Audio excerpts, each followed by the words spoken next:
Assalamualaikum warahmatullahi wabarakatuh. Salam sejahtera untuk semuanya. Saya Dr. Sri Hasuti, SOS MM.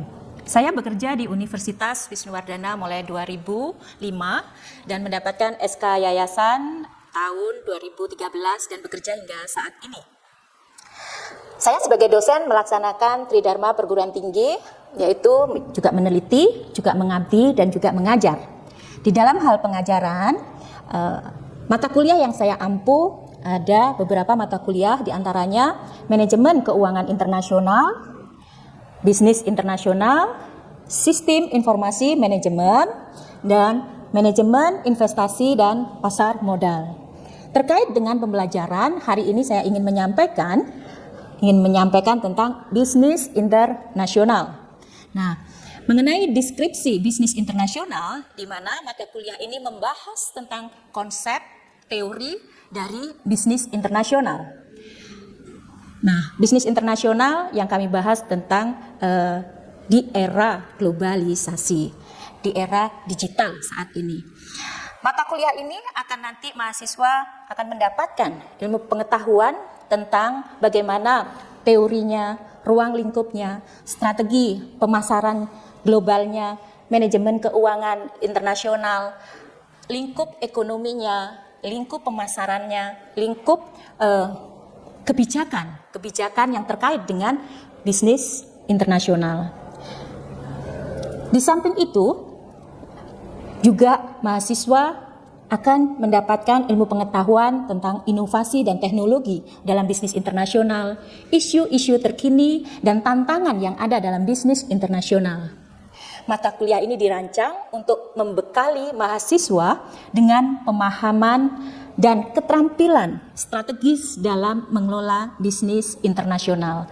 Capaian pembelajaran di mana kemampuan mahasiswa, yaitu setelah mengikuti mata kuliah ini, mahasiswa mampu menganalisa bisnis internasional dengan memahami teori dan konsep serta strategi dari bisnis internasional, dapat mengidentifikasi faktor-faktor ekonomi, faktor pemasaran, sumber daya manusia, faktor keuangan, nah, dan juga budaya serta etika dalam bisnis internasional. Mahasiswa juga mampu merancang strategi bisnis internasional yang etis, adaptif, dan berkelanjutan. Materi pembelajaran akan disampaikan dengan 16 kali pertemuan, tertuang dalam RPS dan kontrak kuliah. RPS adalah rencana pembelajaran semester.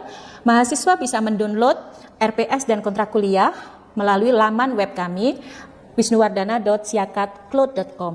Nah, mahasiswa bisa mendownload RPS karena di dalam RPS dan kontrak kuliah panduan mahasiswa materi-materi yang ada masing-masing perkuliahan tatap muka akan disampaikan tentang topik-topiknya yang terkait. Sistem pembelajaran saya menggunakan blended learning di mana menggunakan 40% itu online dan 60% offline. Online saya menggunakan Zoom untuk perkuliahan dan offline mahasiswa harus datang ke kampus, ke Universitas Wisnuwardana. Metode pembelajaran dengan cara saya menyajikan presentasi, kemudian ceramah, kemudian kita juga berdiskusi, tanya jawab dengan mahasiswa dan brainstorming, kemudian penugasan secara mandiri dan penugasan dengan terstruktur. Sistem penilaian dari mata kuliah bisnis internasional ini ada beberapa kriteria yang harus dipenuhi. Satu, dengan tatap muka.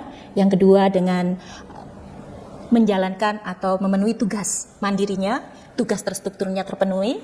Kemudian ada UTS dan UAS-nya. Nah, untuk interaksi dengan mahasiswa, saya memfasilitasi WhatsApp yang telah terbentuk, baik itu grup maupun WhatsApp pribadi. Jadi mahasiswa, baik itu di luar kampus maupun di saat di kampus, bisa menghubungi saya secara personal. Demikian informasi diri saya. Terima kasih, dan untuk penyajian mata kuliah di kelas akan kami sampaikan berikut ini. Assalamualaikum warahmatullahi wabarakatuh. Waalaikumsalam warahmatullahi wabarakatuh. Salam sehat, salam sejahtera untuk semuanya ya. Oke. Sebelum perkuliahan kita lanjutkan lebih lanjut, marilah kita berdoa bersama-sama ya, sesuai dengan keyakinan masing-masing. Berdoa dimulai.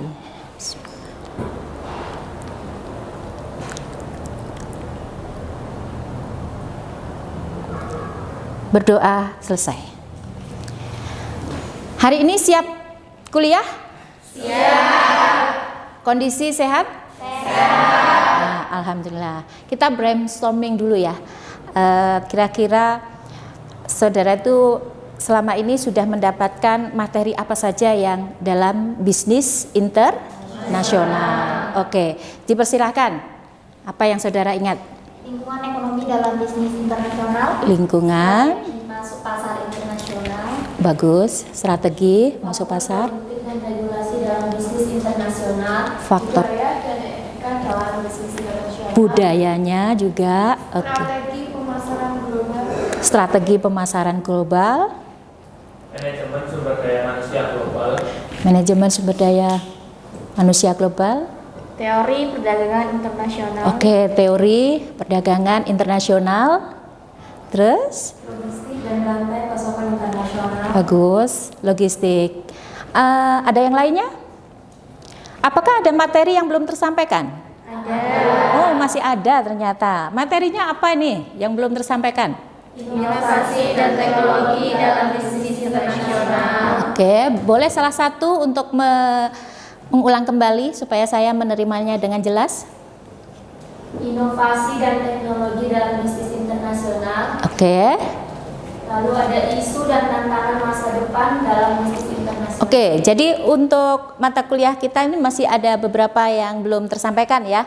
Oke, tapi hari ini kita akan menyampaikan tentang inovasi dan teknologi dalam bisnis internasional. Nah, saudara, ini ya, kalau saya ingat, nah kalau dibuat seperti mind mapping seperti ini, saudara punya gambaran ya, gambaran yang belum kita lakukan pembelajaran tentang inovasi dan isu ini yang belum tersampaikan. Oke, untuk hari ini kita membahas tentang inovasi ya. Inovasi, di dalam inovasi ini tentang kita akan membahas tentang digitalisasi dan e-commerce internasional. Terus kita berbicara nanti tentang AI, kan gitu ya. Dan kita juga akan selain AI, kita nanti ada di sini blockchain ya. Kelihatannya ini masih salah ya. Ini blockchain gitu ya, blockchain. Terus kemudian nanti setelah blockchain juga teknologi yang kita yang kita bahas hari ini. Nah, terkait dengan digitalisasi gitu ya, digitalisasi dan e-commerce dalam internasional. Sekarang saudara, kalau e-commerce, tahu nggak e-commerce itu apa? Apa? Silakan. Maksudnya hanya jangan tahu, langsung disebutkan. Platform jual beli. Yes. Jadi e-commerce itu platform untuk jual beli. Nah, kalau di Indonesia sendiri, platform jual belinya itu pakai apa aja? Shopee. Di sini yang paling ini Tokopedia, yang paling populer ya, paling famous kan gitu ya. Terus gitu. Tapi kalau hubungannya dengan internasional, nah, apakah Shopee dan Tokopedia bisa? Kenapa tidak? Kenapa tidak? Ya, nah karena bisa saja saudara merasa tidak karena di luar negeri apakah menggunakan Shopee kan gitu ya. Nah, saudara ini sudah mengenal nggak dengan e-commerce yang namanya Alibaba? Pernah dengar. Pernah dengar kan? Pernah buka namanya Amazon? Kan kayak gitu ya. Biasanya Amazon itu kalau beli buku itu di Amazon kan kayak gitu ya.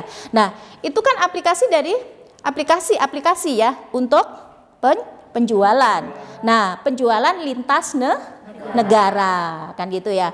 Nah, dalam e-commerce ini ya, transaksi ini kalau bisnis internasional harus menggunakan digital. Karena apa? Untuk memudahkan, juga biayanya supaya hemat kan gitu ya. Mengenai waktu juga menjadi efisien kan gitu ya.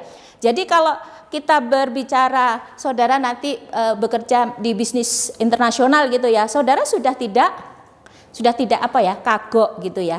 Jadi saudara itu sudah famous dengan tentang bisnis internasional. Misalkan saudara di bidang marketing, berarti saudara harus famous dengan e-commerce-nya kan gitu. Yang digunakan apa kan gitu ya. Nah, bisa saja saudara itu menganggap di Shopee, aplikasi Shopee itu tidak internasional kan gitu. Ya, bisa saja misalkan di Malaysia dia menggunakan Shopee, atau di negara lain dia sudah menggunakan Shopee. Sama aja dengan Amazon dan Alibaba. Jadi kalau produk-produk seperti ini dijualnya di e-commerce seperti itu kan memudahkan pelanggan gitu ya. Pembeli, pelanggan sama saja. Oke ya. Terus mengenai lanjutan lagi ya. Dari peran, kalau saudara ini ya, jadi saudara sangat paham sekali bagaimana dengan e-commerce. Biasanya saudara terbiasa dengan belanja online ya. Karena gitu ya. Karena famous dengan belanja online, akhirnya juga famous juga tentang e-commerce dan digitalisasi gitu ya. Selanjutnya kita tentang AI kan gitu ya. AI itu apa? Ya, ayo salah satu dulu. Apa? Mbak siapa namanya? Melinda. Apa Mbak Mel? Kecerdasan buatan. Yes. Otomatisasi memainkan peran penting dalam meningkatkan efisiensi dan produktivitas bisnis global. Oke. AI saudara sudah familiar belum? Sudah. Oh, bagus. Contohnya kalau saudara menggunakan AI, itu digunakan untuk apa? Untuk belajar katanya. Ya bagus lah. Kayak seperti ini ya saudara, pada saat belajar di kelas kayak gini, saudara gunakan nggak AI? Gunakan kan gitu. Gunakan untuk apa? Untuk mencari? Iya, browsing informasi apa yang dosen berikan kan gitu ya. Sehingga saudara akan menambah pengetahuan dan wawasan gitu ya.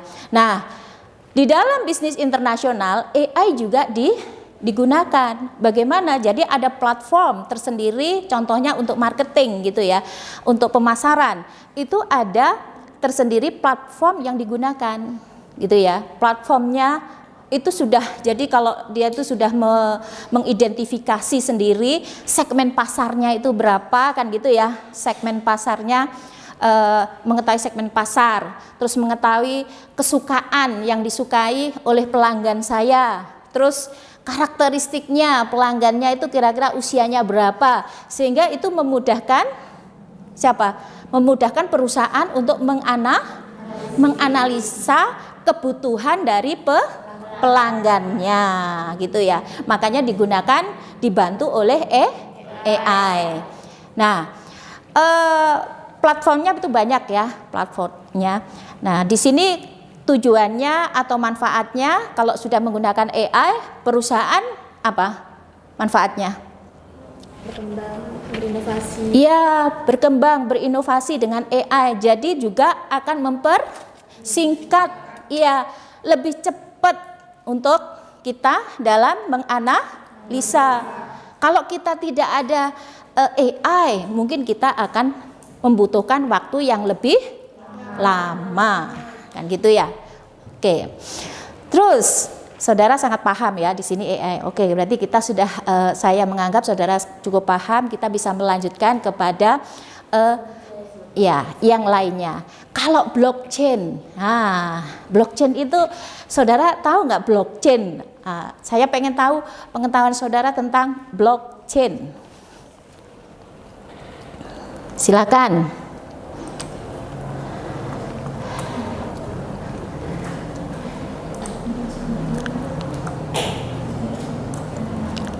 Blockchain tahu, kalau biasanya itu saudara searching itu pasti gambarnya seperti ini ya. Benar ya? Ya. Kalau dilihat simbolnya seperti ini, gambarnya seperti ini ya, kira-kira itu maknanya apa sih? Maknanya? Pencatatan digital. Dikatakan pencatatan digital. Itu memang betul, kan itu. Tapi sebelum itu supaya saudara mengingat dari gambar-gambar ini apa sih maknanya kan gitu ya. Blockchain, kan gitu ya. Itu dari dua suku kata. Block, artinya blok itu apa? Blok itu kota. Ya, blok itu kota atau berupa, kalau berupa kotaknya itu isinya data. Kan gitu. Chain itu apa? Rantai. Jadi kotaknya itu dirantai, dirantai gitu ya. Kotaknya itu dirantai atau data-data yang ada itu dirantai gitu ya, dikunci gitu ya. Nah, blockchain ini digunakan untuk apa? Blockchain. Betul. Jadi untuk menyimpan transaksi blockchain itu. Nah, di dalam transaksi ini yang digunakan mata uangnya bukan mata uang secara real, tapi yang digunakan berupa mata uang virtual atau namanya tadi mata uang secara digital. Nah, mata uang digital ini bentuknya seperti apa? Atau disebut apa yang saudara ingat? Koin. Kripto. Jenis kripto macamnya banyak. Jenis kripto apa? Nah, makanya simbolnya B itu ya. Simbolnya B itu namanya Bitcoin tuh. Itu. Ya, Bitcoin, terus ada kripto sendiri, terus ada Ethereum kan gitu ya. Banyak sekali yang digunakan. Tapi yang famous itu biasanya Bitcoin dan Ethereum kan gitu ya. Nah, banyak tergantung dari perusahaan. Kekuatannya dari blockchain ini apa? Kekuatannya atau manfaat dari blockchain. Ya. Iya, silakan Mas Fahri. Pertama, data aman dan sulit dipalsukan. Oh, datanya aman dan sulit dipalsukan, gitu. Terus? Lalu ada transaksi cepat dan efisien. Transaksinya cepat dan efisien. Lalu mengurangi peran perantara. Mengurangi peran perantara karena itu sudah biaya tersendiri, kan gitu ya. Terus ada lagi? Lalu meningkatkan transparansi dan kepercayaan. Oke, juga transparan gitu ya, transparan. Apakah ada manfaat lagi yang ini yang belum tersebutkan? Jadi banyak kalau kita menggunakan blockchain. Contohnya sekarang ini, kita di dalam Indonesia gini ya, kita akan mengirim barang logistik misalnya kita ke Amerika atau kita ke mana ya, negara tetangga, misalkan di Singapura. Nah, kita ekspor ke sana kan gitu ya. Misalkan ekspor minyak kan gitu ya. Ekspor minyak. Kalau kita tidak menggunakan blockchain ya, itu juga akan banyak prosedur yang harus dilakukan. Seperti saudara kan sudah mempelajari prosedur ekspor. Nah, prosedurnya banyak kan langkahnya yang harus dilakukan. Tapi kalau saudara menggunakan blockchain ya, menggunakan blockchain ini, saudara tinggal transaksi melalui virtual, pakai aplikasinya gitu ya. Nah, blockchain terus kemudian dimasukkan transaksinya gitu, ada pencatatannya. Sekarang cara kerjanya dari blockchain itu seperti apa? Cara kerjanya.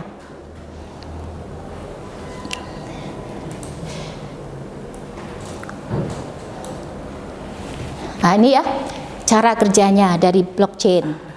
Oke, blockchain cara kerjanya gimana? Ada transaksi seperti yang disampaikan tadi, terus kemudian dikirim ke jaringan komputer, ya.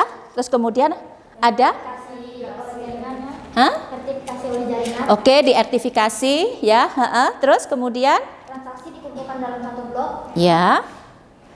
Blok ditambah ke rantai, transaksi selesai dan tidak bisa diubah. Oke, jadi itu tadi divalidasi, setelah divalidasi baru keluarlah bentuk ada transaksinya. Yang di situ sudah sah ya, sudah sah dan diakui bahwa ini ada transaksi. Misalkan kayak gini, transaksi ini kalau saudara secara lokal, saudara sekarang udah familiar dengan QRIS. Sudah, QRIS. QRIS itu apa?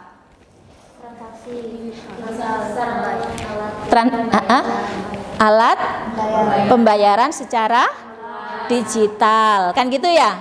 Oke. Nah, dengan QRIS ini saudara membawa duit tidak? Tidak. Jadi saudara hanya membawa apa? HP aplikasi aja. Ya kan, yang ada saudara sudah download di HP saudara untuk aplikasinya. Kemudian ketika membeli barang, saudara langsung itu langsung scan barcode untuk pembayarannya ya. Tapi kalau ini kan langsung dikasir kan gitu ya, baru pembayaran pakai ini. Sama dengan blockchain tadi, ini kan memudahkan ya, pembayaran secara virtual ini kan memudahkan. Demikian juga dengan lintas negara. Menggunakan blockchain akan memudahkan bisnis itu untuk berkembang gitu ya. Oke. Nah, terus kira-kira kelemahan ada nggak dari blockchain ini? Oh, ada juga ya. Ternyata nggak hanya keuntungan aja, kelemahannya ada. Kelemahannya apa? Ya, salah satu Mas Fahri dulu, silakan. Yang pertama, regulasi belum rata di banyak negara. Oke, betul itu. Belum semua negara memiliki regulasi. Contohnya gini, saudara mungkin tahu ya, informasi di TV atau ini ya, media yang lain, tahu BRIC. Tahu ya, di mana di situ ada asosiasi, ada Rusia, ya kan, India, kan gitu ya. Terus mana lagi? Brazil, yes. Kan ada 5 negara, tapi anggotanya kan banyak, termasuk Indonesia sudah menyatakan ikut gabung. Di BRICS itu dia juga begitu, tidak sudah berkomitmen untuk melakukan dengan menggunakan blockchain. Supaya apa? Supaya penghematan biaya gitu. Dan juga mata uangnya yang digunakan juga tidak bergantung kepada Amerika. Karena selama ini kita menggunakan transaksi itu menggunakan mata uang dolar Amerika. Makanya dolar Amerika, apalagi dolar Amerika sekarang rupiah kita itu kan melemah ya. Jadi 16.000 lebih. Karena ketergantungan itu tadi. Makanya diadakan asosiasi dunia yang termasuk salah satunya adalah BRICS gitu ya, untuk menjembatani supaya apa?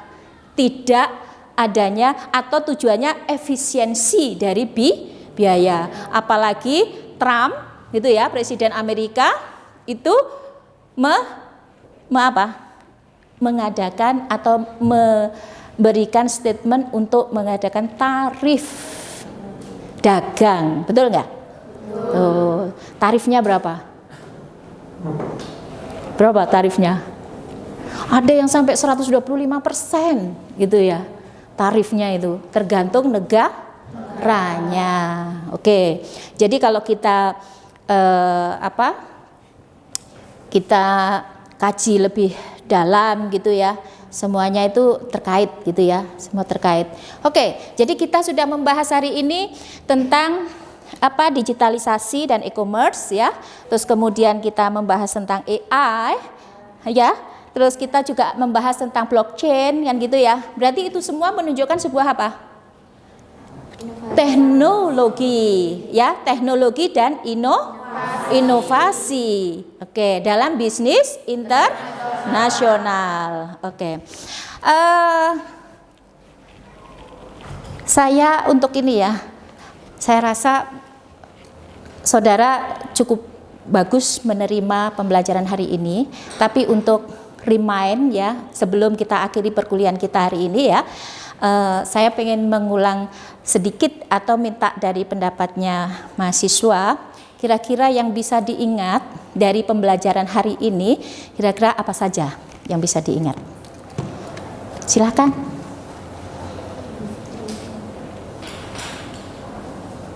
Ayo, Ivan. Hari ini Ibu menyampaikan apa yang ini tadi barusan ini? Ivan bisa mengingat? Brainstorming? Dan e-commerce, terus kemudian tentang AI, macam-macam AI juga, dan juga tentang macam-macam e-commerce. Bagus. Yang lainnya? Masih ada materi yang tadi belum Ibu, yang sudah Ibu sampaikan tapi perlu di brainstorming kan gitu ya? Ya silakan Angel. Kerjanya blockchain, terus kelemahannya dari blockchain, lalu sama kekuatan dari blockchain. Oke, baik. Jadi materi hari ini untuk bisnis internasional saya rasa sudah cukup dan saudara sudah brainstorming dengan apa yang Ibu sampaikan ya. Semoga perkuliahan kita hari ini bermanfaat dan berguna dan juga menambah ilmu pengetahuan saudara tentang bisnis internasional. Sebelum Ibu akhiri, apakah ada dari mahasiswa? Oh, silakan Rinda. Baik, terima kasih Bu. Ya. Bagaimana peran teknologi digital seperti AI dan blockchain mempengaruhi strategi bisnis internasional secara keseluruhan? Oke. Bagaimana Peran teknologi digital seperti AI dan blockchain mempengaruhi strategi bisnis internasional secara keseluruhannya? Bagus, pertanyaannya bagus. Saya kembalikan dulu sebelum Ibu menjawab, apakah ini brainstorming yang kalian peroleh tadi bisa membantu dari menjawab pertanyaannya siapa? Rinda? Iya, silakan. Silakan. Siapa yang mau membantu untuk ini menjawab? Bagaimana peran AI dan teknologi? Ya, teknologi blockchain dalam Oke. strategi bisnis Oke. internasional secara keseluruhan. Apakah Angel mau membantu? Ya, jadi begini ya, perannya itu, peran teknologi ini sangat membantu di mana untuk efisiensi waktu ya, dan juga untuk apa? Memudahkan perusahaan kontak dengan langsung pembelinya, kan gitu ya. Jadi rantainya juga, rantai pasoknya juga dipotong, kan gitu ya. Yang semula jadi panjang menjadi lebih pendek. Itu efisien waktu dan biaya, kan gitu ya. Dan juga semua apalagi menggunakan teknologi blockchain seperti itu ya, itu akan juga menjadi lebih transparan.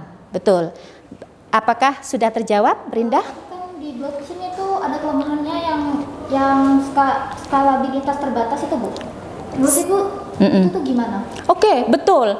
Blockchain itu memiliki skala keterbatasan ya. Karena apa? Tidak semua negara memiliki sistem blockchain yang sama menggunakan gitu.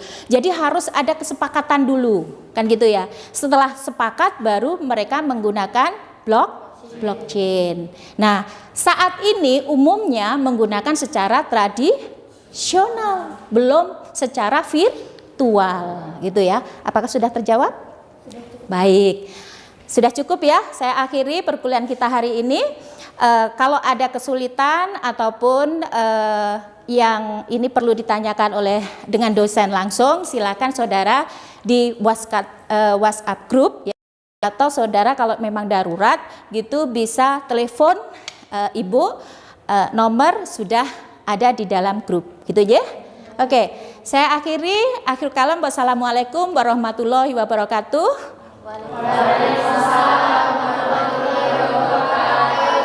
Terima kasih kehadirannya. Semoga Tuhan selalu memberkati dan memberikan manfaat kepada saudara semua. Terima kasih.